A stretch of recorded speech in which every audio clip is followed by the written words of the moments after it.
Translation and purport by the disciples of... No, by His Divine Grace A.C. Bhaktivedanta Swami Srila Prabhupada. Prabhupada ki. The liberal mother Yashoda, absorbed in celebrating the Uttana ceremony, was busy receiving guests, worshipping them with all respects, and offering them clothing, cows, garlands, and grains.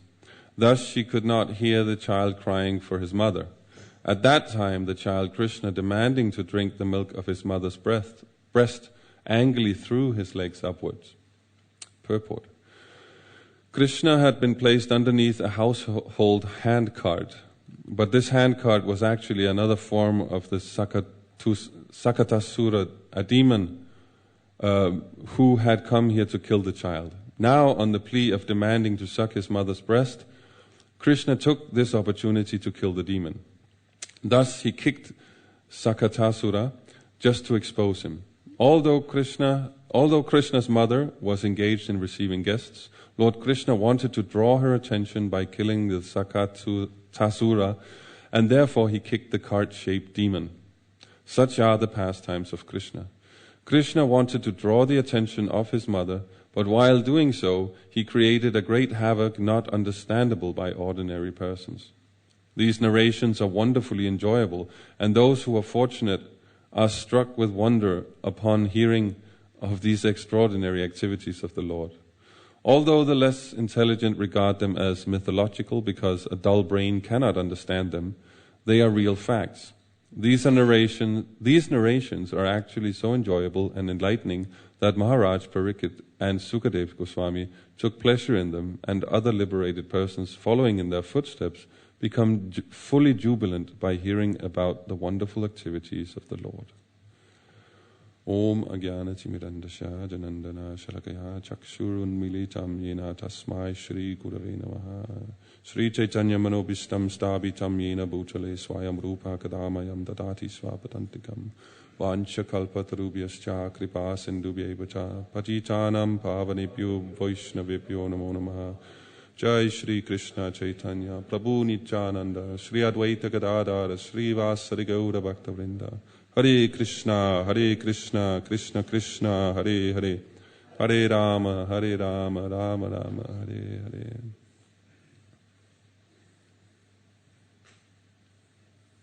There's a little rascal child. Mom is engaged in receiving guests and worshipping them with respect and offering them clothing, cows, garlands, and grains, just as prescribed. And Krishna feels like this is the best time to start kicking and screaming and killing demons. Because this is 10th canto, so this is all about rasa. There's no tattvas already, we've dealt with that. We've had 9 cantos to kind of get into what's the reality. So now it's only about rasa.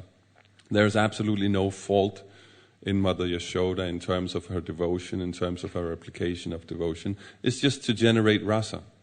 That's how Krishna deals with his devotees. He just generates relationships, fun, rasa. So this is one way to develop rasa. This is actually why there is philosophy, because then you can get in the way of each other, right? So you see Krishna's relationship with the cowherd boys. Whenever they're home at Mother Yashoda's, they can't be crazy. They can't. So there's restriction. That actually increases the relationship. And it culminates in the relationship between Krishna and Radharani because it's completely restricted. There's not supposed to be any relationship at all. So that's what makes it so sweet. Because we're dealing with 0% lust.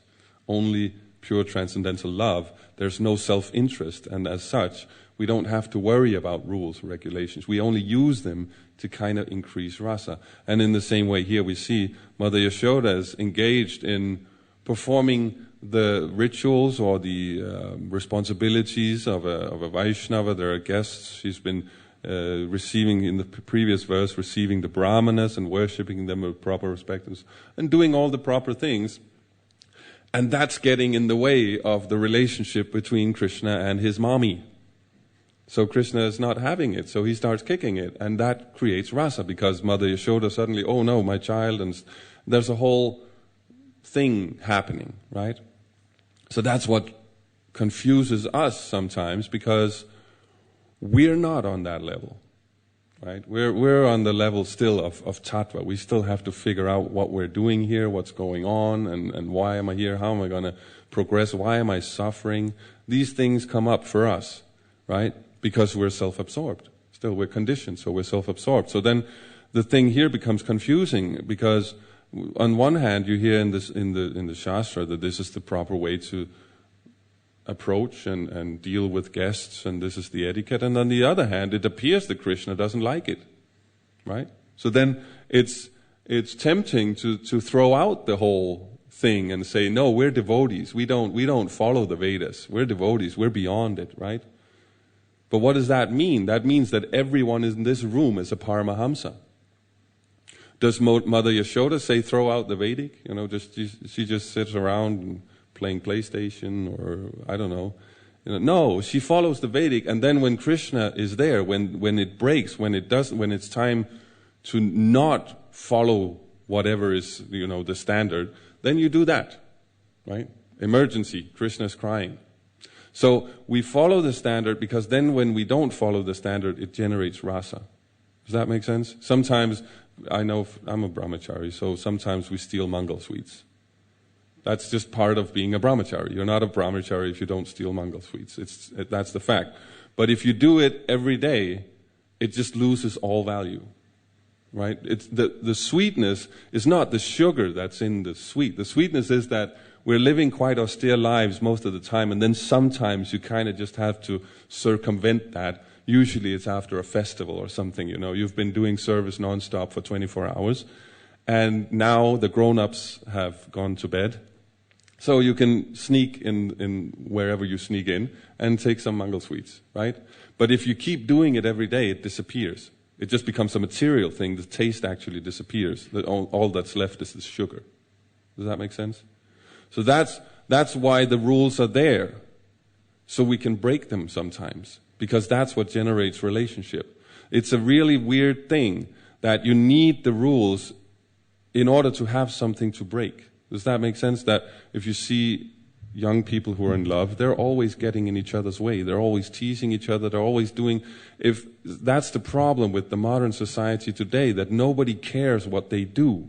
So it becomes very extreme. In a more restricted society, you'd still have that kind of breaking the rules thing, but instead of God knows what's going on today, it would be more subtle, because it's actually that little circumvention of the rules that gives the taste. That is the example of why the relationship is so important.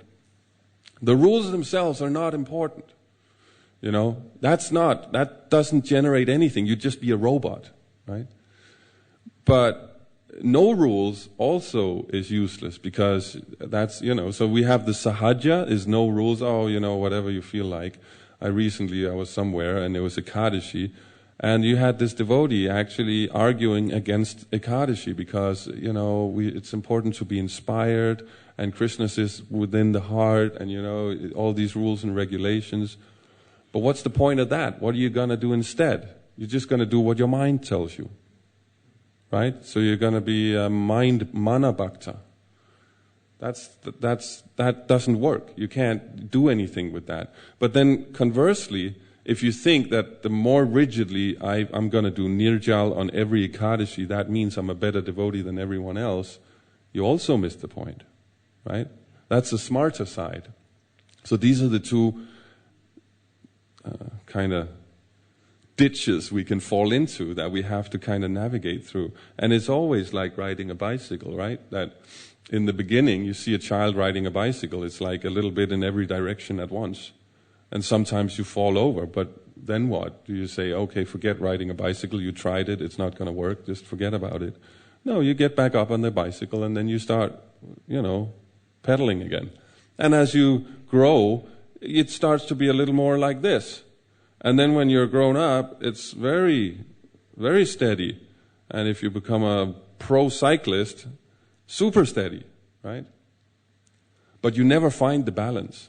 Even the pro cyclists who are at the Tour de France and all these, they're still always adjusting. It's just so little that you don't notice. right? It just seems like it's like a straight arrow. But there's always, the moment you think you found the balance, you're going to tip over. Right? So that's what devotional service is, that relationships are always moving. There's no relationship if there's no movement. That's why the Shantaras relationship, usually we're not that impressed by it, because what's going on? This appreciation, all right. You can appreciate so many things, but what does that do for whoever it is you're appreciating, right? It does very little. When we talk servitorship, then we're talking relationship. Now something's happening. Now you're engaging yourself in the relationship, right? So that's what Mahaprabhu came and told us and taught us, because we're in Kali Yuga, right? In Satya Yuga, Krishna came in the white form as beyond Varnas. Actually, it was a time of Ikayana worship. Everything was directed at Vishnu, right? The worship was based on meditation. And it was just meditation on the Supreme. There was very little going on. Varnas was still there. It's eternal. But it's not, a prominent thing at all. Then in Treta Yuga, Krishna comes in his red form, and his marks are those of like a brahmana, like a pot and stuff like that. And the worship is on sacrifice, is Brahminical activity and stuff. And now Varna becomes prominent because the religiosity has gone from 100% down to 75% and dropping. So now we have to engage. There's some material contamination. So suddenly we have to figure out, where do I fit in? How do I make sure that I don't go outside my specific responsibility? So then Varna becomes prominent, Varnashram. And then in Dwapara Yuga, more prominent, because it drops down even more from 50% and counting, right? So you have deity worship. And now in the Iron Age of Kali Yuga, again, Varnashram is not prominent. Why? Because we think we don't need it. We've dropped down so far that we think we're good. I can do whatever I want. I can be a Brahmana when I want, a Kshatriya when I want, a Vaishya when I want, and a Shudra when I want, and it'll be great, because everything is mixed. The religiosity now is from 25% and dropping.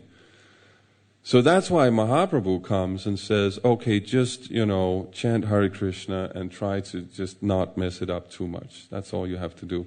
Why? Because that's service, right? That's back to the service relationship, that you're gonna have a relationship. Just do something. Do something for the Lord. Everyone can chant Hare Krishna. Don't worry too much about. It's not because we're beyond it. It's because we're below it, right? So if we want to be ambitious, we would try and work with these things. The etiquette and the Varnashram and the whole Vedic culture. Why? Because it's God's culture. Krishna gave it. Why does He give it? Because He likes it. That's what the Vedas are. It's just a list of stuff that God likes and doesn't like so much. He likes interacting in that way, because then when you break the rules, it's fun. When you break the rules in the mode of ignorance, it's not fun. It just creates suffering, right? People go out drinking and driving. They're laughing, but if you look at it overall, the amount of happiness drinking and driving has generated on a global scale, and the amount of suffering, you'll see that it doesn't really add up, right? So that's breaking the rules in the mode of ignorance. Breaking the rules in the mode of passion, well, we have some bankers, we can bring up, I'm sure they feel like they've succeeded, but again, we see that it's disproportionate to the suffering that it actually generates. But in the mode of goodness, you're breaking the rules for others, to generate happiness in others than yourself, right? So in pure goodness, you have a situation here with Mother Yashoda and her child, Krishna, where the rules are being broken, so it generates rasa for everyone. When Krishna's happy, everyone's happy, right?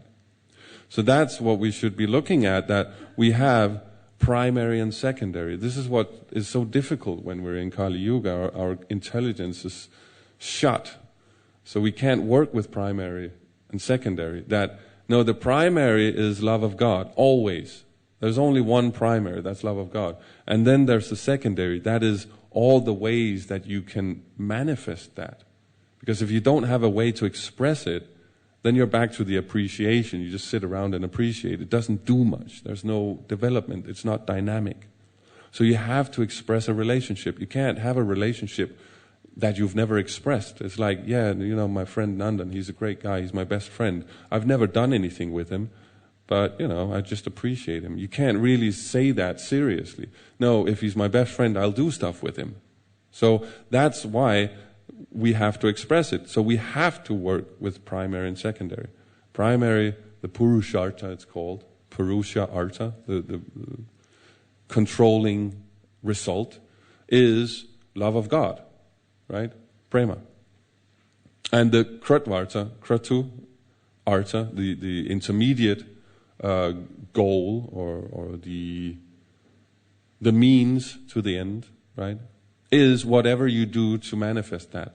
Now, predominantly that would be following the Vedic rules and regulations, right? That would be the ideal. And then sometimes we have to break it for whatever reason it is.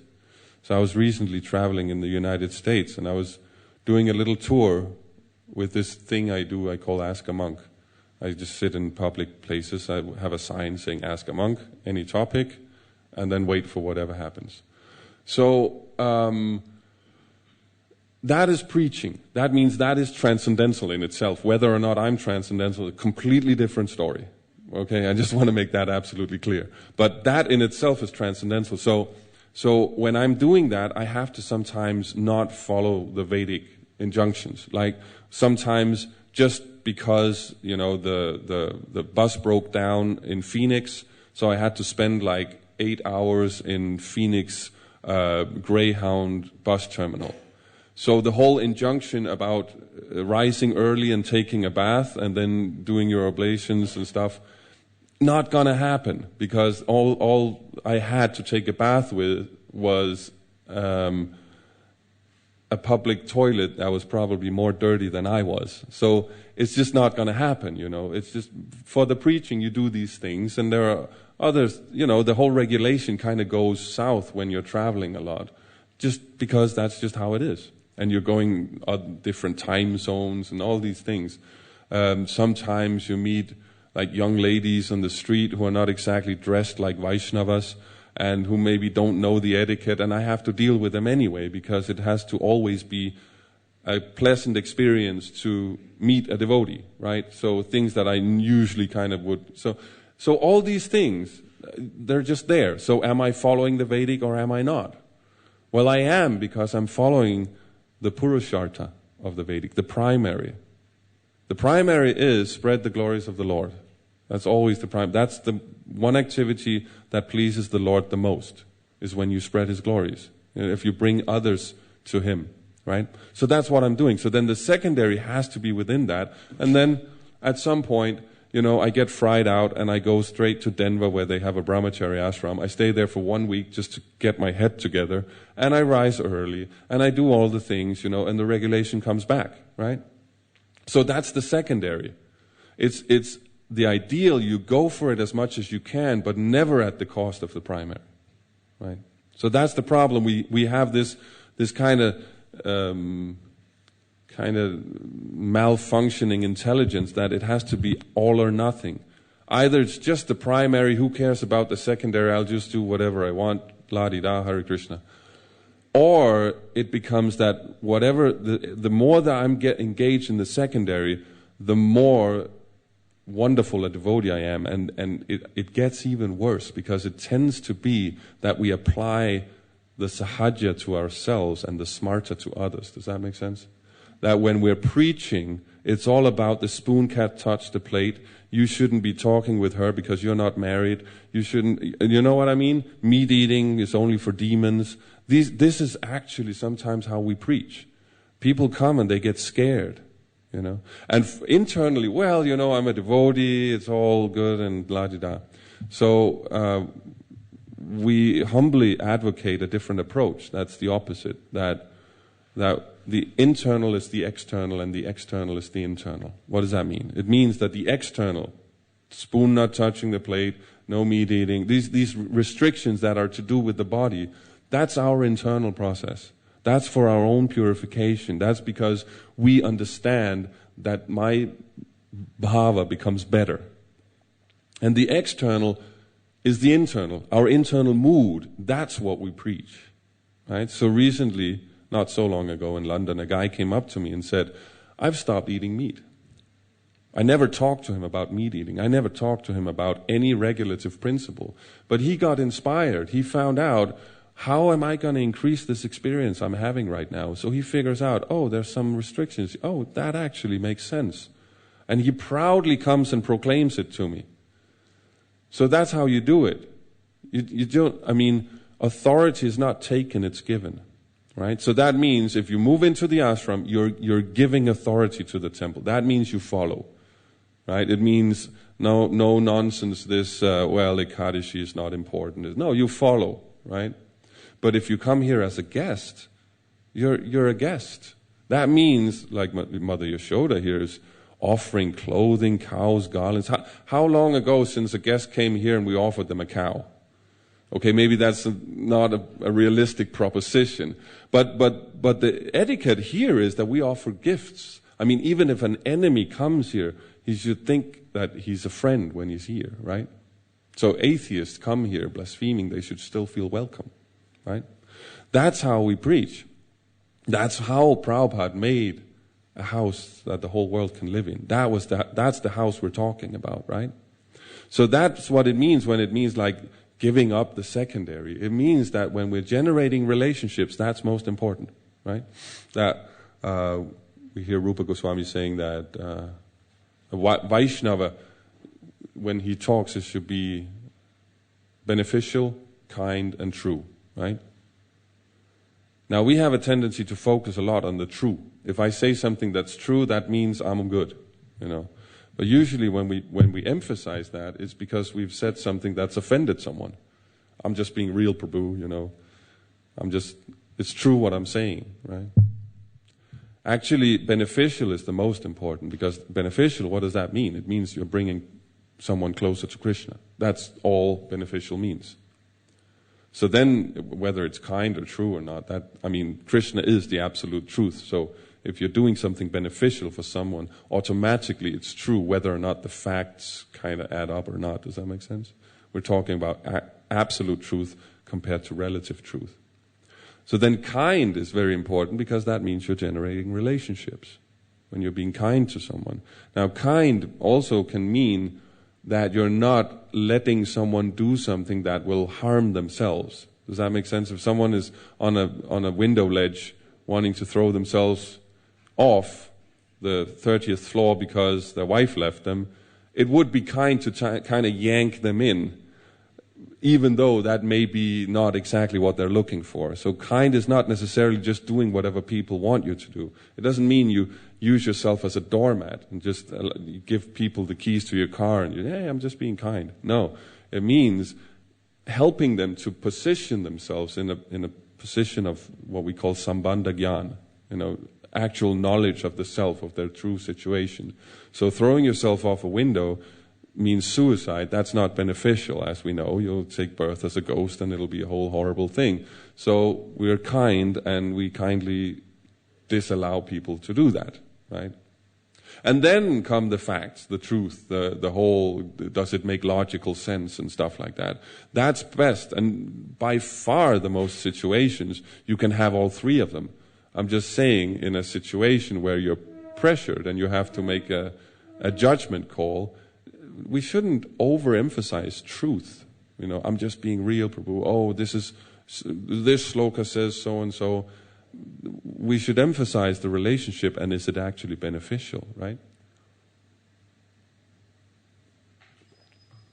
Jai Shri Radha Gokula Nanda ki, Shri Sita Ram Lakshmana Hanumana ki, Gaur Nitai ki.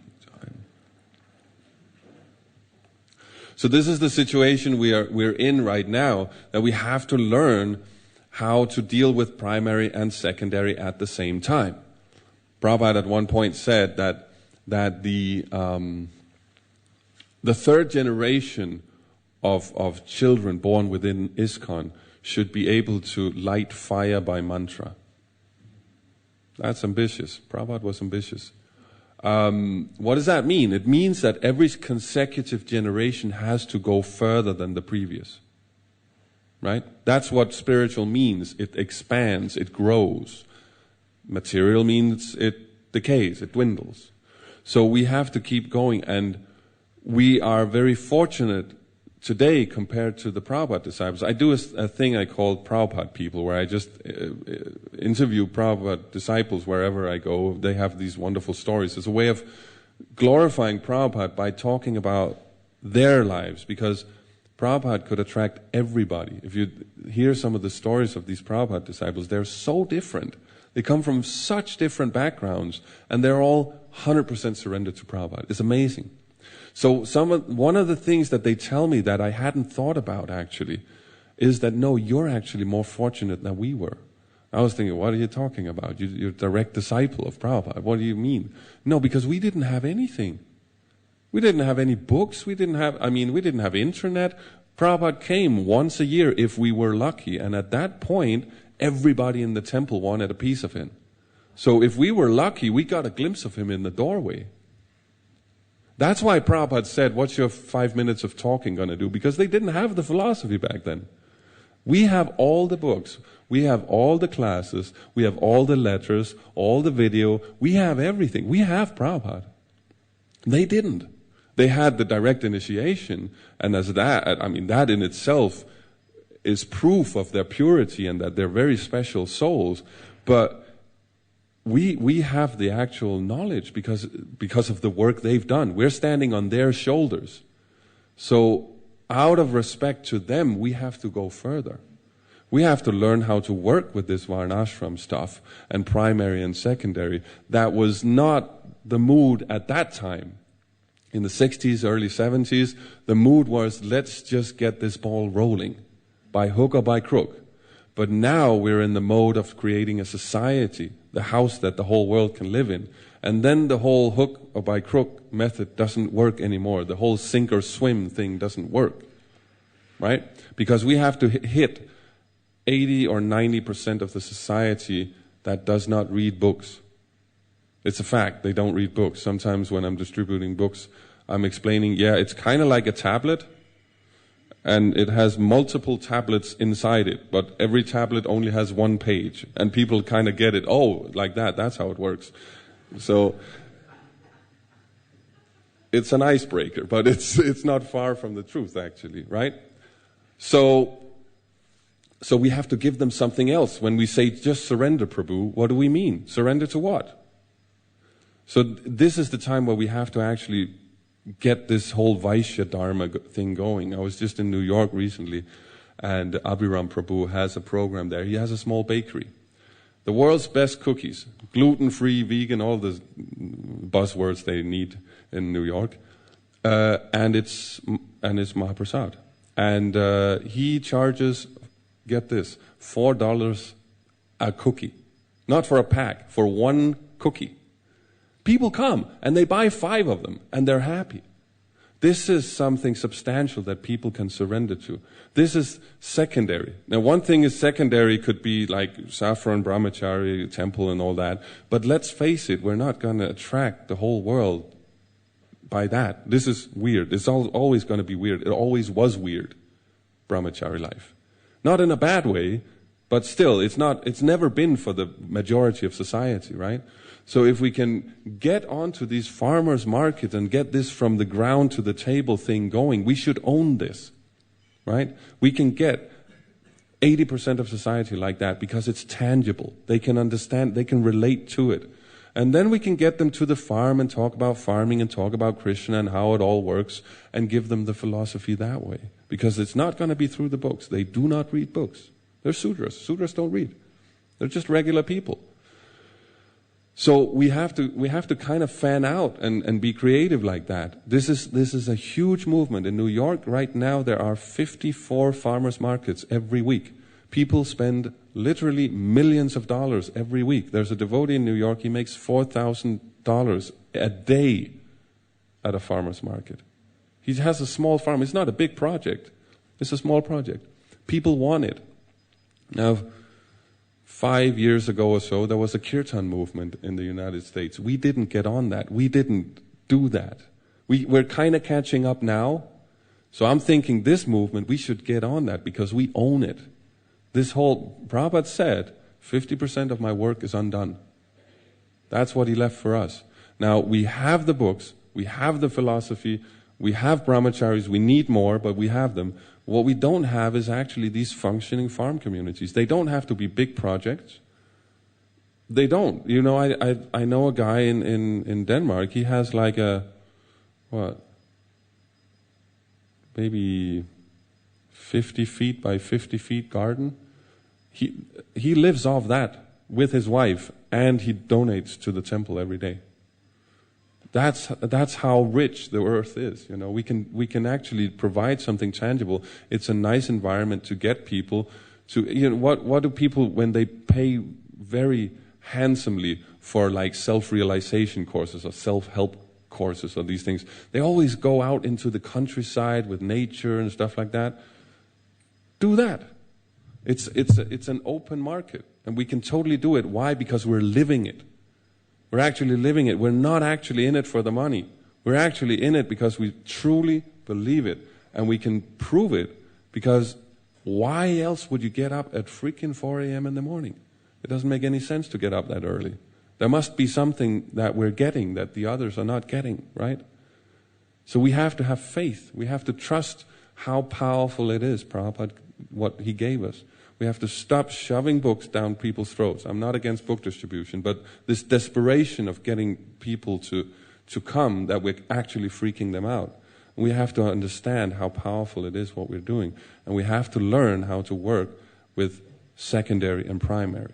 It's all for Krishna. That means you can do anything for Krishna. But it also means that you would rather do something in the mode of goodness than the mode of ignorance, right? Because if it's for Krishna, Krishna likes mode of goodness, so naturally you would find something in the mode of goodness. If you're working with reality as it is, that is mode of goodness. The reality means farming. That's part of reality. That's why is Krishna a Vaishya in Krishna Leela? He's a Vaishya. He's not a Kshatriya. He's not a Brahmana. He's a Vaishya, because that's how reality works. Right? The other is actually, it's a niche, you could say. My situation here, it's a niche thing. I waltz in and I give a class and then I waltz off again. Nobody cares. If I say something stupid, well, he's a brahmachari. What are you going to expect? You know, and it's fine. It works like that. But we're not going to convince the whole world like that. I can inspire a little bit, but in terms of actually doing something with your life, surrendering your life, I can't make people do that. Very few I can make do that. Once in a while, you know, you get the odd young person who has these tendencies and comes up and wants to surrender to me, wants to travel with me. Great, that's great, but that's one time in every 10 places I visit, right? Most people, they want a regular life. They want something tangible to surrender to. And we can give it. We can totally give it to them. The world is ready. The world wants answers. Like there was a thing when I was in the United States. I was at the Harvard doing this Ask a Monk thing, and devotees were saying, "Wow, this is like the front line of the front line preaching. You know, right smack in the middle of Harvard Science Department. You know, sticking it to them." These people were the nicest people I've spoken with in the United States. They were so humble, and they all wanted to know, what am I doing here? Everyone says I'm a success just because I'm at this school. It's the #1 school in the world, and everyone thinks I made it. I have exactly the same problems as everyone else. What's going on? What do I do with my parents' ambitions when my own desires are pointing in another direction? I'm stuck here because the pressure, you know, where do I fit in? How do I become a good person? How do I know if what I'm doing is right? I tried to leave. I couldn't. I was looking at my watch. Okay, half an hour from now, there's hot milk at the temple, and anyone who knows me will know that I don't pass up hot milk. So I wanted to get out of there to go have hot milk. I couldn't. People kept coming. I was trying to pack up and get the sign out of the way, but they kept coming. What are you doing? Just because I was dressed like this, you know, can I ask you something, you know? It took me half an hour to leave. The world is not against us. If we have this idea that it's us against Maya, that technically is true. But it's not us against the world, right? People are in Maya, they're suffering, they need our love, they need our compassion. That's the duty of anyone who's senior, to be compassionate. If we're senior to a quote-unquote karmi, we have to be compassionate, right? Very few are what we would call inimical, demons. Very few. Most people are just ignorant. They're just innocently ignorant. They just don't know. So if we present it with confidence and we present something tangible, then it'll work out. And then we can work with this primary, secondary thing. It's not going to be our way or the highway kind of thing, right? We can actually attract the whole world, and we can fulfill the mission of Prabhupada to build that house that the whole world can live in. Hare Krishna.